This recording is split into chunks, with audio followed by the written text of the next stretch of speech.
وأحسن منك لم تر قط عيني وأجمل منك لم تلد النساء خلقت مبرأ من كل عيب خلقت مبرأ من كل عيب كأنك قد خلقت كما تشاء. كتاب أنزلناه إليك مبارك ليدبروا آياته وليتذكر أولو الألباب. یہ کتاب برکت والی ہے جسے ہم نے آپ کی طرف نازل فرمایا ہے تاکہ دانش مند لوگ اس کی آیتوں میں غور و فکر کریں اور نصیحت حاصل کریں. اللہم صلی علی سیدنا محمد وعلی آل سیدنا محمد بعدد کل ذرۃ مئۃ الف مرت. سامعین و ناظرین کرام، السلام علیکم ورحمۃ اللہ وبرکاتہ. سامعین کرام، سورہ مومن آیت نمبر 51-52، حصہ سوم 22-62، درس کا نمبر. آج کا موضوع اللہ تعالیٰ اپنے بندوں کی اس دنیا میں کیسے مدد فرماتے ہیں. اس کے ساتھ آج کے سبق کا آغاز کرتے ہیں. سب سے پہلے گزشتہ سبق کا اعادہ ہوگا. اعوذ باللہ من الشیطان الرجیم. پناہ مانگتا ہوں میں اللہ کی شیطان مردود سے. بسم اللہ الرحمن الرحیم. شروع اللہ کے نام سے جو بڑا مہربان نہایت رحم والا ہے. اِنَّا لَنَنصُرُ رُسُلَنَا وَالَّذِينَ آمَنُوا فِي الْحَيَاةِ الدُّنْيَا وَيَوْمَ يَقُومُ الْأَشْهَادُ. ہم اپنے پیغمبروں کی اور جو لوگ ایمان لائے ہیں ان کی دنیا کی زندگی میں بھی مدد کرتے ہیں اور جس دن گواہ کھڑے ہوں گے یعنی قیامت کو بھی. يَوْمَ لَا يَنفَعُ الظَّالِمِينَ مَعْذِرَتُهُمْ وَلَهُمُ اللَّعْنَةُ وَلَهُمْ سُوءُ الدَّارِ. جس دن ظالموں کو ان کی معذرت کچھ فائدہ نہ دے گی اور ان کے لیے لعنت اور برا گھر ہے. سامعین اکرام، سورہ مومن آیت نمبر 51. انا لننصر رسلنا والذین آمنوا فی الحیاۃ الدنیا. بے شک ہم ضرور مدد کریں گے اپنے رسولوں کی اور ایمان لانے والوں کی اس دنیا کی زندگی میں، اور وہاں بھی جب اس دن بھی جب گواہ کھڑے کیے جائیں گے. یوم لا ينفع الظالمین معذرتہم، جب ظالموں کو ان کی معذرت کچھ بھی فائدہ نہیں دے گی. وَلَهُمُ اللَّعْنَةُ، اور ان پر لعنت ہوگی. وَلَهُمْ سُوءُ الدَّارِ، اور ان کے حصے میں بدترین ٹھکانہ آئے گا. سامعین کرام، بہت اہم مضامین ہیں اور یہاں تھوڑا سا آپ کو رکنے کی ضرورت ہے، مجھے بھی، کہ ہم سوچیں. دیکھیں، یہ دو قسم کے لوگوں کا تذکرہ ہے. ایک ظالم لوگ ہیں آیت نمبر 52 میں، اور جو 51 نمبر آیت ہے اس میں اللہ تعالیٰ اپنے خاص بندوں کی بات کر رہا ہے کہ میں ان کی خصوصی مدد کروں گا. اسی کے بارے میں ہم بات کر رہے تھے اور اللہ کی مدد پر ہم غور و خوض کر رہے تھے. دیکھیں، اللہ کی خصوصی رحمت کس سلسلے میں ہے اور کس کے لیے ہے. یہ ایک بات جو ہے تھوڑا سا اگر میں نے کہی بھی ہے تو میں آپ کو دوبارہ کہہ رہا ہوں. دیکھیں، اللہ کی خصوصی رحمت، رحم، فضل، یہ کیا ہے؟ قرآن میں ایک آیت ہے، قُلْ بِفَضْلِ اللَّهِ وَبِرَحْمَتِهِ وَبِذَلِكَ فَلْيَفْرَحُوا هُوَ خَيْرٌ مِّمَّا يَجْمَعُونَ. آپ ان سے کہہ دیجئے کہ اللہ کی فضل اور اس کی رحمت چاہیے یہ کہ یہ اس پر خوش ہوں، یہ بہتر ہے جو یہ لوگ جمع کر رہے ہیں. یعنی دنیاوی مال و متاع سے بہتر جو ہے اللہ کا فضل اور اللہ کی رحمت ہے۔ لیکن اللہ تعالیٰ کی رحمتیں تو ایک رحمت عامہ ہے اور ایک رحمت خاصہ ہے، دونوں رحمتیں ہیں۔ رحمت عامہ نہ ہوتی تو ہم رحمت خاصہ کو نہیں پا سکتے تھے۔ انسان اگر دنیا میں نہ آتا اور اللہ تعالیٰ اس کو زندہ رہنے کے اسباب نہ مہیا کرتا، یہ تمام جو ہم دیکھ رہے ہیں جس کا میں نے تذکرہ بھی کیا ہے، تو پھر یہ اللہ کی رحمت خاصہ کو نہیں حاصل کر سکتا تھا۔ انسان بغیر عالم اسباب کے عالم بالا تک نہیں پہنچ سکتا تھا۔ یہ قانون الہی ہے، اس کے بارے میں ہمیں زیادہ غور و خوض کی ضرورت نہیں ہے۔ اللہ کیا چاہتا ہے اور کیسے ہوتا ہے، یہ اللہ کا ایک بات میں آپ کو کہہ رہا ہوں، یہ اللہ کی مرضی ہے، اللہ کے قوانین ہیں، اور ہر چیز کے لیے اللہ تعالیٰ نے ایک اندازہ مقرر کر دیا ہے۔ قد جعل اللہ لکل شیء قدرہ، ہر چیز کے لیے ایک اندازہ ہے۔ دیکھیں، گندم کا دانہ ہے یا دانے ہیں، لیکن اس کے لیے یعنی اس سے ایک بہترین فصل اگ سکتی ہے، یعنی گندم کے بیج یا گندم کے دانے جو ہیں، اس سے ایک بہترین فصل اگ سکتی ہے، کئی گنا ہم اس کو بڑھا سکتے ہیں، لیکن اس کے لیے ایک خاص موسم چاہیے اور خاص زمین چاہیے، خاص یعنی قسم کی کھیتی چاہیے، وہ سب آپ کو پتہ ہے، اس میں کوئی راز کی باتیں نہیں۔ پھر اس کی نگہداشت چاہیے۔ جب یہ سارے اسباب استعمال ہوں گے تو تب گندم کی فصل اس دانوں سے فصل اگائے گی اور ایک بہترین نتیجہ آپ کو دے گی۔ اب اللہ تعالیٰ ویسے بھی کر سکتا تھا، یہ میں ویسے ایک بات کر رہا ہوں، یعنی جن لوگوں کے خیال میں یہ ہے کہ اللہ تعالیٰ ویسے بھی روحوں کو اپنے پاس بلا سکتا تھا، ان کے لیے میں عرض کر رہا ہوں۔ دیکھیں، اللہ کے قانون میں جرح کی ضرورت نہیں ہوتی کہ اللہ نے ایسا کیوں کیا، ویسے بھی تو ہو سکتا تھا۔ یہ جرح ہم اس قابل نہیں ہیں کہ اللہ کے کاموں میں جرح کریں۔ قوانین ہیں اللہ کے، بس قانون کو معلوم کریں اور اس کے مطابق آپ عمل کریں تو آپ کامیاب ہوں گے۔ دنیا میں بھی ہم جو کچھ بھی کر رہے ہیں یہ اللہ تعالیٰ کے قوانین کے تحت ہو رہا ہے، سب کچھ۔ یہ سائنس جتنا آگے بڑھ گئی ہے تو یہ قوانین الہی کو انہوں نے معلوم کیا ہے، اس کو استعمال کرتے ہیں اور اس کا ایک نتیجہ آ جاتا ہے سامنے۔ یہ ساری دنیا اس طرح چل رہی ہے۔ اس بات پہ آپ غور کریں، جرح کی ضرورت نہیں ہے۔ کیوں ہمارے لیے لائق نہیں ہے کہ اللہ کے جو بھی قوانین ہیں اس میں ہم کیوں استعمال کیوں؟ اللہ بہتر جانتا ہے ہر چیز کے بارے میں، اللہ کا علم وسیع ہے۔ جو قوانین ہیں یہی ٹھیک ہیں، اس سے یعنی یہی ہونے چاہیے تھے۔ انسان کو اس نے بنایا، دیکھیں روح کو یہاں ہوا کیا ہے، اس بات پہ بھی آپ غور کریں۔ ہوا یہ ہے کہ ہم تو پہلے سے موجود تھے عالم ارواح میں، الارواح جنود مجندہ، لشکر کے لشکر عالم ارواح میں پڑے ہوئے تھے۔ اب اللہ تعالیٰ نے، اللہ کی چاہت کیا تھی کہ اللہ تعالیٰ ان ارواح کو جنت میں لانا چاہتا تھا۔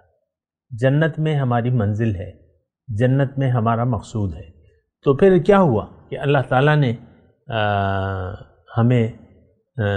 ہمارے لیے دنیا بنائی، اللہ نے ہمارے لیے دنیا بنائی، یہ کائنات بنائی، اس میں دنیا بنائی، دنیا میں رہنے کے اسباب پیدا کیے، پھر عالم ارواح کو دنیا میں جسم دینے کا سلسلہ شروع ہو گیا۔ یہ صرف چند ہزار سال کی بات ہے، چند ہزار سال، ورنہ تو کائنات کافی پرانی ہے ہمارے حساب سے، ارب ہا سال لگ گئے ہیں اس میں، اس کو قائم ہوئے، ارب ہا سال۔ تو اللہ کے نزدیک یعنی وقت کی تو کوئی اہمیت نہیں ہے۔ بہرحال تو اب یہ ارواح آ رہی ہیں، عالم ارواح سے عالم دنیا میں ارواح آ رہی ہیں، اللہ تعالیٰ روحوں کو اجسام دے رہے اور پھر ایک خاص وقت تک کے لیے ان کو زندگی دیتا ہے۔ وَلَكُمْ فِي الْأَرْضِ مُسْتَقَرٌّ وَمَتَاعٌ إِلَىٰ حِينٍ۔ اچھا، اب آ رہی ہیں روحیں اور جا رہی ہیں. اب یہ سب کچھ ایک بامقصد ہے. ما خلقنا السماوات والارض وما بینہما باطلا ذالک ظن الذین کفروا فویل للذین کفروا من النار. اللہ تعالیٰ نے فرمایا کہ میں نے نہیں بنائے آسمان اور زمین اور جو اس کے درمیان ہے باطل، یعنی بے مقصد. یہ کافروں کا گمان ہے اور کافر جہنم میں جائیں گے. یعنی جو بھی اس کائنات کے مقصد سے واقف نہیں ہے، اس کو فضول یا اس کو فضول مقاصد کے لیے یہ گزار رہا ہے زندگی، تو وہ جہنمی ہے. یہ بات بالکل سادی سی ہے. آپ کا کام یعنی آپ کے لیے ایک انعام ہے 2 کروڑ روپے کا، اور وہ پنڈی میں ہے، ایک خاص وقت پہ ایک خاص جگہ پہ آپ کو ملے گا. تو آپ سفر تو کر رہے ہیں، لیکن آپ نے گاڑی جو ہے وہ پشاور کے راستے پر ڈال دی یا چترال کے راستے پر ڈال لی، تو آپ سفر تو کریں گے لیکن آپ منزل تک تو نہیں پہنچ سکیں. اسی طرح دیکھیں، ہم دنیا میں جو رہ رہے ہیں، ہم نے دنیا میں رہنے کا مقصد باطل کو قرار دے دیا ہے. یعنی ہم نے غلط منزل طے کر لی ہے. آج ہم سب کی منزل جو ہے وہ دنیا ہے. اس بات کو کہنے کے لیے یا اس کو ثابت کرنے کے لیے مجھے کسی دلیل کی ضرورت نہیں ہے. یہ بات سورج کی طرح واضح ہے کہ آج کے مسلمان کی منزل دنیا ہے اور یہ دنیا ہی میں رہنا چاہتا ہے. اللہ اکبر. تو بہرحال میں آپ کو یہ کہہ رہا ہوں کہ دنیا میں جب یعنی خلاصہ اس وقت تک کی جو میری گفتگو تھی اس کا خلاصہ یہ ہے کہ دنیا میں آ کے ایک انسان یا تو کامیاب ہوگا. دیکھیں، یہ ایک امتحان ہے. اس امتحان میں کچھ لوگ تو پاس ہو جائیں گے اور کچھ فیل ہو جائیں گے. جو پاس ہو جائیں گے وہ جائیں گے جنت میں، جو فیل ہو جائیں گے وہ جائیں گے جہنم میں. سوء الدار، بہت برا ٹھکانہ ہے ان کے لیے. اچھا، تو ایک بات تو میں آپ کو یہ کرنا چاہتا تھا کہ دنیا میں آنے کا ہمارا ایک مقصد ہے. اگر ہم اس مقصد کو سمجھ گئے اور اس مقصد کو اپنی منزل بنا لیا اور اس مقصد کے لیے زندگی وقف کر دی اور اللہ کو منزل بنا کے اللہ کے راستے پر اللہ کے حکم اور نبی کے طریقے کے مطابق اگر ہم نے زندگی گزاری، ایک مقامی طور پہ ایک نگران کی نگرانی میں یا ایک کتاب والے کی نگرانی میں، یعنی صاحب کتاب کی نگرانی میں، تو آپ پھر پاس ہو جائیں گے اس امتحان میں. دیکھیں، امتحان میں تو صرف وہی کامیاب ہوگا جو امتحان دینا چاہتا ہے، جو امتحان دینے میں سیریس ہے، مخلص ہے. یہ تو دنیا کے امتحانوں میں بھی آپ دیکھ لیں. ہم جب چھوٹے تھے 9th 10th اس کلاسوں میں ہم جاتے تھے تو تھوڑی سی انسان بڑا ہو جاتا ہے، شعور کی حد میں قدم رکھنے لگتا ہے. تو اس دور میں اب ظاہر ہے کہ انسان تو یعنی اگلے درجوں میں جانے کے لیے اسکول میں داخلہ لیتا ہے نا، پہلی سے دوسری، دوسری سے تیسری، تیسری سے چوتھی، چوتھی سے پانچویں، یہ امتحان دیتے ہوئے پاس کرتے ہوئے آپ آگے جاتے ہیں. یہ تو نہیں کہ جو فیل ہو جائے اس کو بھی آپ آگے ترقی دیتے ہیں، ایسا تو نہیں ہوتا. تو ویسے ہی میں آپ کو اپنے اسکول کے دور کا وہ بتا رہا ہوں کہ ہمارے کلاس میں بعض لڑکے ایسے تھے جو سب سے پچھلی کلاسوں بینچوں پر بیٹھتے تھے. اس کو ہم اکثر لوگ ٹیچر جو ہے ان کو بادشاہ قرار دیتے تھے اور ان سے کوئی پوچھ گچھ نہیں کرتے تھے. کلاس میں آنے دیتے تھے اور مروجہ جو فیس تھی وہ تو دیتے تھے، لیکن ان سے کوئی پوچھ گچھ نہیں کرتے تھے کیونکہ ان کی دلچسپی نہیں تھی. تو ان پہ استاد محنت نہیں کرتے تھے. اس کا نتیجہ ان کے فیل ہونے کی صورت میں سامنے آتا. اس دنیا میں دیکھیں، یہ دنیا تو دارالامتحان ہے. ہم سب ایک امتحان سے گزر رہے ہیں. اب یہ ہے کہ اگر اس کو ہم نے امتحان نہ سمجھا، امتحان دینے کا ارادہ نہ کیا اور زندگی جو ہے اللے تللے میں گزار دی، یعنی عیش و عشرت کے خیال میں یا مزے لینے کے لیے اگر آپ زندگی گزار رہے ہیں تو اس کا مقصد یہ ہے کہ یعنی اس کا نتیجہ کیا ہوگا کہ آپ اس امتحان میں فیل ہو جائیں گے۔ اللہ تعالیٰ نے قرآن میں فرمایا ہے افحسبتم انما خلقناکم عبثا وانکم الینا لا ترجعون، کیا خیال ہے تمہارا کہ میں نے تمہیں عبث پیدا کیا ہے اور تم سے میں پوچھوں گا نہیں، میرے پاس واپس لوٹ کے نہیں آؤ گے؟ ضرور فَلَنَسْأَلَنَّ الَّذِينَ أُرْسِلَ إِلَيْهِمْ وَلَنَسْأَلَنَّ الْمُرْسَلِينَ، اللہ تعالیٰ نے فرمایا کہ میں ضرور پوچھوں گا جن کی طرف رسول بھجوائے گئے ہیں، اور رسولوں سے بھی پوچھوں گا ماذا اجبتم المرسلین، اے رسولو تمہیں کیا جواب دیا، ہم نے کیا جواب دیا ہے، میں آپ سے پوچھ رہا ہوں، آپ مجھے بتائیں کہ آپ نے رسول کی دعوت کا کیا جواب دیا ہے۔ بات بالکل واضح ہے کہ اس کو تو ہم نے ایک کھیل تماشا بنا لیا ہے، دین کو ہم نے ایک کھیل تماشا بنا لیا ہے، قرآن کی ہماری نظر میں کوئی اہمیت نہیں ہے، دین کی حقیقت کو ہم نہیں جانتے، اللہ تعالیٰ نے قرآن کیوں نازل کیا، پیغمبر کیوں بھجوائے، یہ ہم نہیں جانتے، بس سب روایتی سی باتیں ہیں ہمارے پاس، اس کے علاوہ کچھ بھی نہیں ہے، نہ یعنی جو 5 بنا ہے اس کی حقیقت سے بھی ہم آگاہ نہیں ہیں، کلمے کی معنی بھی ہمیں نہیں معلوم، نماز کے مقصد سے بھی ہم آگاہ نہیں ہیں، روزے کے آداب سے بھی ہم واقف نہیں ہیں، زکوٰۃ کی بھی کوئی خاص ہماری ذہنیت نہیں ہے، دیتے ہیں تو مجبوری سے دیتے ہیں ورنہ بس ایک بوجھ ہی ہوتا ہے، اور حج اور عمرے پہ تو چلو سیر سپاٹا بھی ہو جاتا ہے اور ایک ہوا بدل جاتی ہے، تو ایک روایتی سا ایک ماحول ہے یہاں پایا جا رہا ہے، روایتی سا، اور اصل ہماری منزل دنیا ہے۔ جو حقیقت اگر آپ مجھ سے پوچھیں کہ بھئی تم ہمیں بتاؤ کہ ہم کس لیے جی رہے ہیں، تو میں آپ کو بتاتا ہوں کہ ہمارا مقصود حیات دنیا ہے، لم یرد الا الحیات الدنیا، اللہ دنیا کے علاوہ ہمارا کوئی ارادہ نہیں ہے۔ اللہ تعالیٰ نے چونکہ واقف ہے ہمارے بارے میں تو قرآن میں تو پہلے سے بتا دیا اللہ تعالیٰ نے آج کے مسلمان کے بارے میں، کلا بل تحبون العاجلہ وتذرون الآخرہ، 2022 کے مسلمانوں کے لیے یہ جملہ ہے کہ دیکھو تم نے عاجلہ کو پسند کر لیا ہے، تم تو دنیا کی محبت کے دام میں گرفتار ہو گئے ہو اور آخرت کا خیال تم نے چھوڑ دیا ہے، وتذرون الآخرہ۔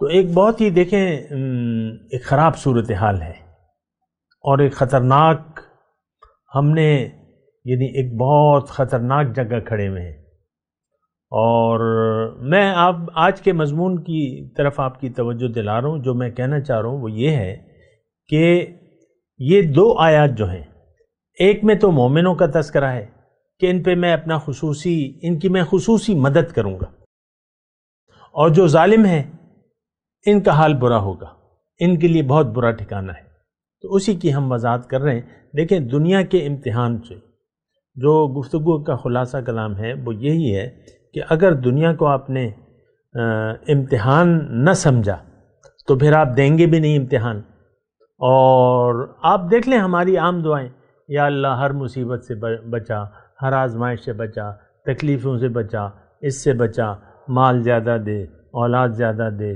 مال میں برکت دے، ساری دعائیں آپ کی دنیا کے لیے ہیں۔ یہ دنیا تو آزمائش ہے، آپ کہہ رہے ہیں آزمائش سے ہمیں بچاؤ، مطلب آپ امتحان دینے ہی نہیں چاہتے۔ آپ دیکھ لیں اپنی ساری دعاؤں کو، اس کا تعلق ہماری ساری دعاؤں کو تعلق ظاہر سے ہے، ظاہر کے لیے ہم مر رہے ہیں اور ظاہر کے لیے جی رہے ہیں۔ بہرحال میں آپ کو یہ کہہ رہا ہوں کہ اگر آپ نے امتحان دینے کا ارادہ نہ کیا تو پھر آپ دنیا کے امتحان میں ناکام ہوں گے، بالکل واضح بات ہے۔ پھر آپ اپنے اوپر ظلم کریں گے، پھر کیا کریں گے؟ آپ قرآن سے رخ پھیر لیں گے، قرآن سے آپ ہدایت لینے کے لیے تیار نہیں ہوں گے۔ پھر کیا ہوگا؟ دیکھیں جب آپ امتحان دینے کے لیے یعنی اس کی علامات میں بتا رہا ہوں آپ کو، قرآن آپ کے لیے پھر ہدایت کی کتاب نہیں ہوگا، قرآن سے ہدایت لینے کی آپ ضرورت محسوس نہیں کریں گے۔ اللہ، اور پھر کیا ہوگا؟ آپ دنیا کے مزوں کے پیچھے پڑ جائیں گے۔ یہ کھابے ہیں، پکائے جا رہے ہیں، کھائے جا رہے ہیں، کھلائے جا رہے ہیں، بس ترکیبیں دیکھی جا رہی ہیں۔ میں یہ نہیں کہہ رہا کہ یہ حرام ہے، لیکن آپ کی تو ساری توجہ اس طرف ہے، آپ نے تو ساری توجہ دنیا کی طرف کر لی ہے۔ یہ سیر سپاٹے ہیں، ہر شخص چاہتا ہے کہ میں سیر سپاٹا کروں، اور ہفتے میں ایک مرتبہ جو آؤٹنگ ہو، اور پھر لانگ ویکینڈ جو ہے اس پر لانگ ڈرائیو ہو، وغیرہ وغیرہ۔ آپ دیکھ لیں اپنے انداز رہائش کو، آپ بہتر سے بہتر رہائش پسند کرتے ہیں اور اس میں خوش ہوتے ہیں، اور اچھے سے اچھا خوراک، لباس، رہائش، آپ نے تو دنیا میں سارا پروگرام سیٹ کر لیا ہے یا کرنا چاہتے ہیں۔ یعنی ہماری ساری سوچیں، امیدیں، توقعات دنیا سے وابستہ ہیں۔ آپ دیکھ لیں اپنی اولاد کو، بعض لوگ تو ہیں اولاد کو بس اپنا کل سرمایہ سمجھتے ہیں۔ یہ میرے بچے، اور یہ میرے 3 بیٹے ہیں اور 3 بیٹیاں ہیں، یا جتنے بھی ہیں، اس سے کوئی مجھے غرض نہیں ہے۔ ساری توجہ آپ کی اولاد کی طرف ہے، ان کی بہتری، ان کی دنیا کی آپ بہتری چاہتے ہیں۔ تو یہاں بہرحال میں اپنے مضمون کی طرف آتا ہوں۔ خصوصی مدد، میں آپ سے کہہ رہا ہوں کہ خصوصی مدد کیا ہے۔ اِنَّا لَنَنْصُرُ رُسُلُنَا، میں خاص مدد کروں گا اپنے رسولوں کی اور مومنوں کی اس دنیا کی زندگی میں۔ یہ دیکھیں اتنی لمبی تقریر نہ کرتا، اگر ہماری ذہنیت الٹی نہ ہوتی تو اتنی لمبی تقریر کی ضرورت نہیں ہوتی، مختصر بات سے میں آپ کو بات سمجھا دیتا۔ لیکن کیا کیجیے، ہماری تو سمجھ الٹی ہو گئی ہے۔ ہم اللہ کی مدد سمجھتے ہیں کہ ڈالروں کی برسات لگ جائے، درہم و دینار کی قطار لگ جائے، اور بس دے مار 4.5۔ بہت گندی ذہنیت ہے۔ دیکھیں رزق جو ہے وہ تو آپ کو ملے گا ایٹ اینی کاسٹ۔ اللہ تعالیٰ نے قرآن میں فرما دیا ہے کہ جو دنیا جن کا مقصد ہے، تو میں ان کو دنیا دیتا ہوں، وَإِنَّا لَمُوَفُّوهُمْ نَصِيبَهُمْ غیر منقوص، بغیر کسی کٹوتی کے میں ان کو دنیا دے دوں گا۔ اللہ کو کیا کسی سے یعنی اللہ کے پاس تو کسی چیز کی کوئی کمی نہیں ہے۔ اور بسا اوقات یہ بات بھی نوٹ کر لیں، مال اور اولاد کی فراوانی، زیادتی، یہ اللہ کے عذاب کا باعث ہوتی ہے۔ ابھی تفصیل کا وقت نہیں ہے، میں بیان بھی کر چکا ہوں، پھر بھی آ جائے گا، لیکن میں ابھی کہہ رہا ہوں خصوصی مدد۔ دیکھیں خصوصی مدد کیا ہے؟ اللہ کا فضل اور اللہ کی رحمت۔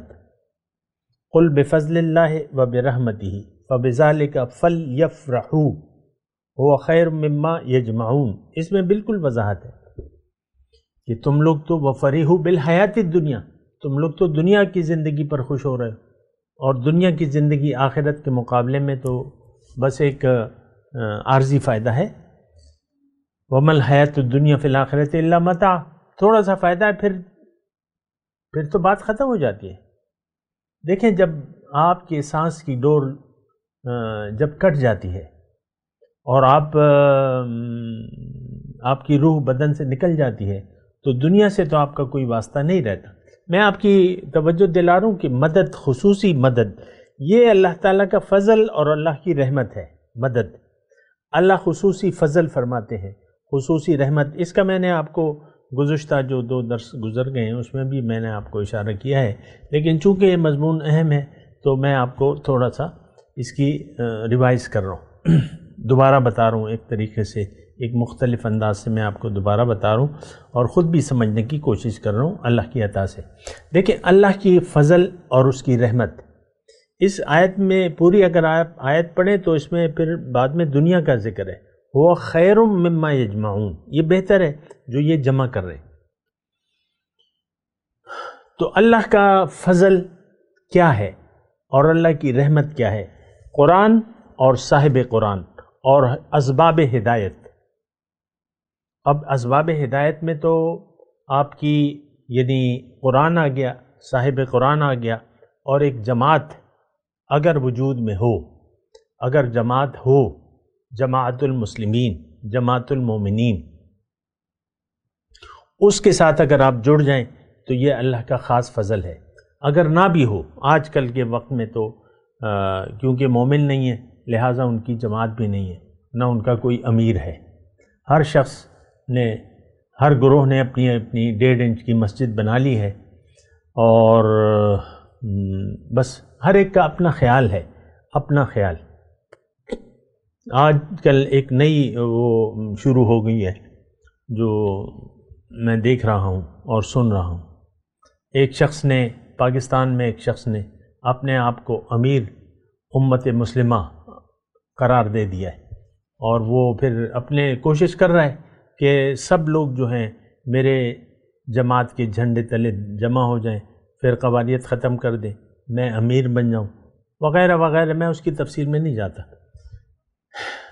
لیکن بغیر مومنوں کے انتخاب کے اس نے اپنے آپ کو امیر امت مسلمہ قرار دے دیا ہے، امت مسلمہ بنا لی ہے، پھر اپنے آپ کو اس کا امیر بنا لیا ہے، پھر اب لوگوں کو دعوت دے رہا ہے کہ بھئی یہ کرو وہ کرو۔ بہرحال تو دیکھیں، اللہ کا فضل کی میں بات کروں، اللہ کا فضل ہدایت ہے۔ اصل فضل جو ہے وہ اللہ کی ہدایت ہے، اور صاحب قرآن پیغمبر وہی اور وہی جس پر آتی ہے، یہ دونوں یعنی قرآن اور صاحب قرآن، یہ اللہ تعالیٰ کا خصوصی فضل، خصوصی رحمت ہے۔ پھر اس کے جو نیچے جو بھی احکامات ہیں، احکامات الہیہ ہیں یا جو شریعت ہے، اس میں نماز ہے، روزہ ہے، زکوٰۃ ہے، حج ہے، یہ نظام اللہ تعالیٰ نے ایک بنایا ہے۔ 5 وقت کا نظام اللہ تعالیٰ نے مومنوں پر لازم قرار دے دیا ہے کہ تم 5 وقت اکٹھے ہو کر مسجد میں آ کے نماز پڑھو۔ یہ اللہ تعالیٰ، یہ پھر اس کی تفاصیل ہے اور شاخیں ہیں، اس کے بارے میں بات کریں گے انشاءاللہ۔ ابھی میں تلاوت کرتا ہوں، میرے ساتھ دہرائی ہے۔ اعوذ باللہ من الشیطان الرجیم، بسم اللہ الرحمن الرحیم، اِنَّا لَنَنْصُرُ رُسُلُنَا وَالَّذِينَ آمَنُوا فِي الْحَيَاةِ الدُّنْيَا وَيَوْمَ يَقُومُ الْأَشْهَادُ۔ ہم ضرور مدد کریں گے اپنے رسولوں کی اور ایمان والوں کی اس دنیا کی زندگی میں بھی، اور جب گواہ کھڑے کیے جائیں گے، جب گواہ کھڑے ہوں گے۔ ان آیات کی تلاوت اور ترجمہ۔ اعوذ باللہ من الشیطان الرجیم، پناہ مانگتا ہوں میں اللہ کی شیطان مردود سے۔ بسم اللہ الرحمن الرحیم، شروع اللہ کے نام سے جو بڑا مہربان نہایت رحم والا ہے۔ اِنَّا لَنَنصُرُ رُسُلَنَا وَالَّذِينَ آمَنُوا فِي الْحَيَاةِ الدُّنْيَا وَيَوْمَ يَقُومُ الْأَشْهَادُ۔